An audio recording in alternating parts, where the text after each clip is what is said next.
ملت شیعہ کے علاوہ کسی بھی فرقے کو حق حاصل نہیں ہے کہ وہ اجماع کر سکے. کہنے لگے کیوں؟ 10 عالم تو اکٹھا کر لے گا، معصوم امام کہاں سے لائے گا؟ آپ سن ہی نہیں رہے. 10 عالم تو اکٹھا کر لے گا مگر معصوم امام کہاں سے لائے گا؟ ہمارا اجماع درست ہے اس لیے کہ ہمارا امام ہم پر دے رہے ہیں. صلوات بر محمد اور آل محمد.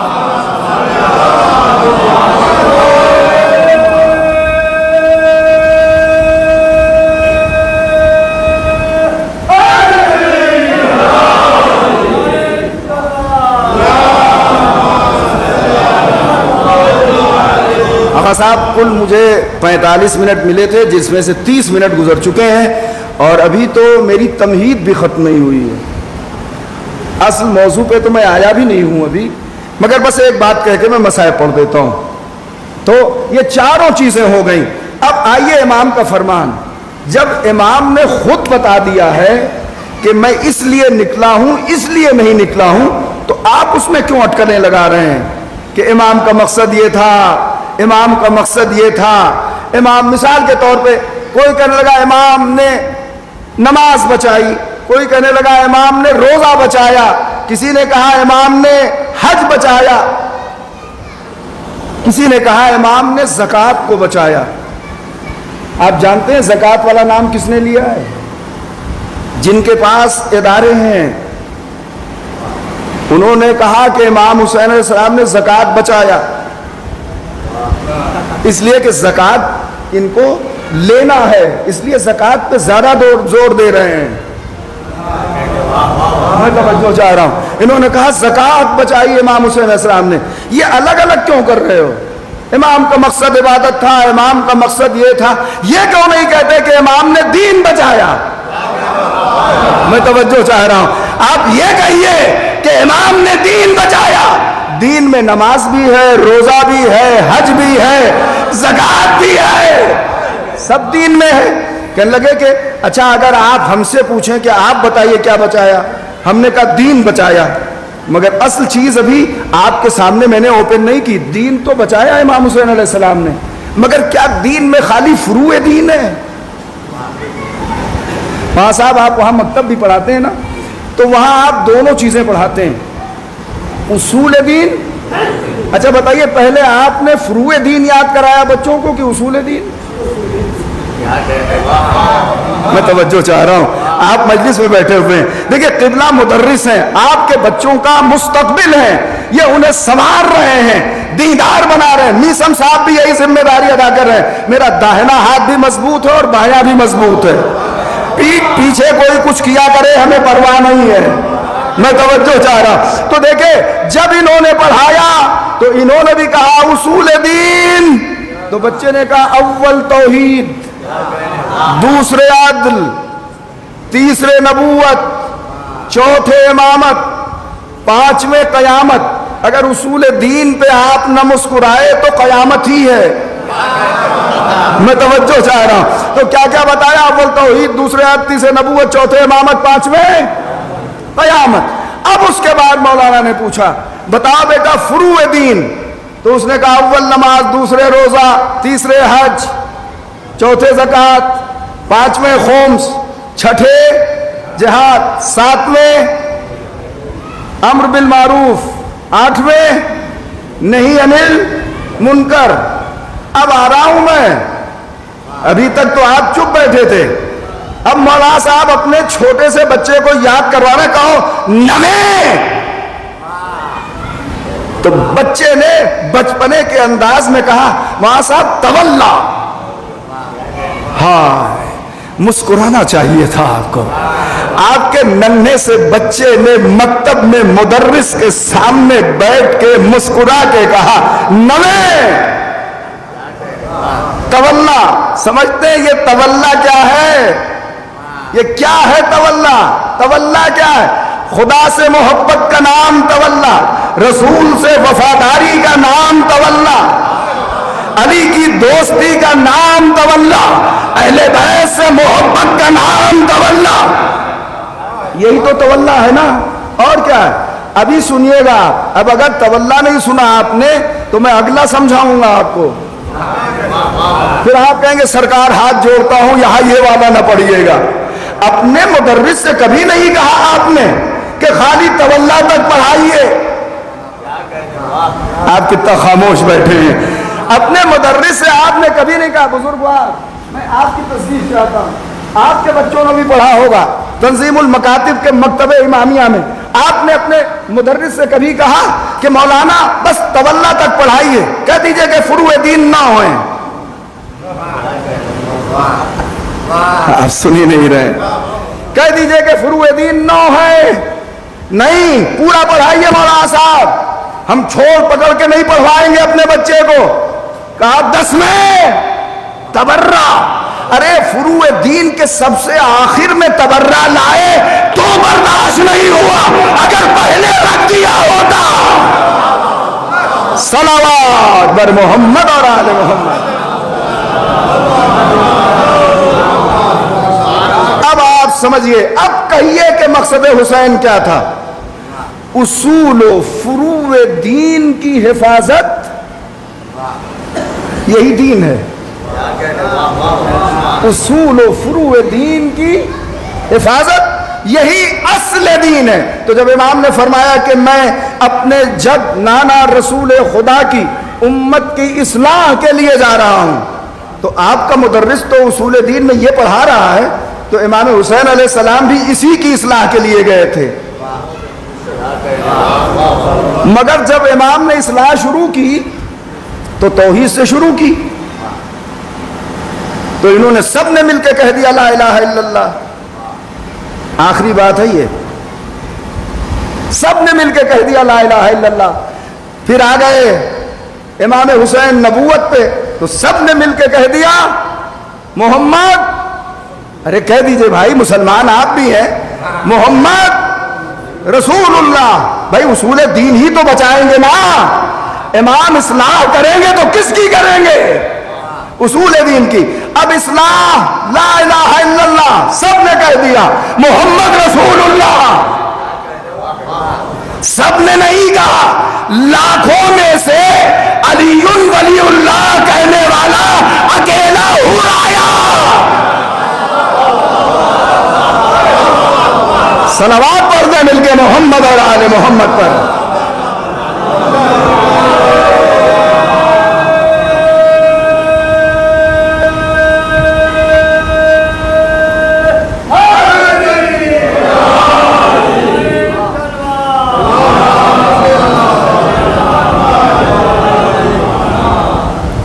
ایک صلوات پڑھ دیجئے۔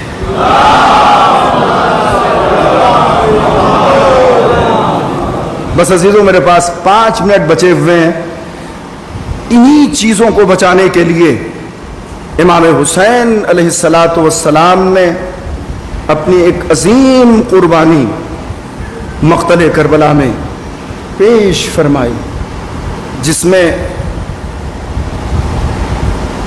بنی ہاشم میں سے 18 عظیم شخصیتوں کی قربانی معرکہ کربلا میں امام حسین علیہ السلام نے پیش کی۔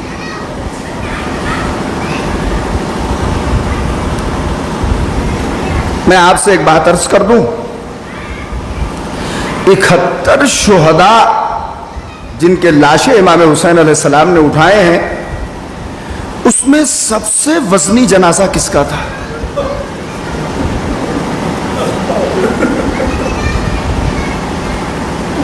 اکہتر لاشیں امام نے اٹھائے ہیں، آپ میرے ساتھ ہیں، مگر آنسوؤں کے سائے میں بتائیے کہ سب سے وزنی جنازہ کس کا تھا؟ تو جو بچے جوان مجلس میں بیٹھے ہیں وہ فوراً اٹھ کے کہیں گے مولانا جناب علی اکبر کا جنازہ سب سے وزنی تھا، اور اس غم سے بڑا غم امام حسین علیہ السلام پر کوئی بھی نہیں تھا۔ میرا کلیجہ بھی تڑپ گیا۔ بالکل صحیح فرمایا تم نے، اس لیے کہ امام نے کسی جنازے کو اٹھاتے وقت مددگار نہیں طلب کیے۔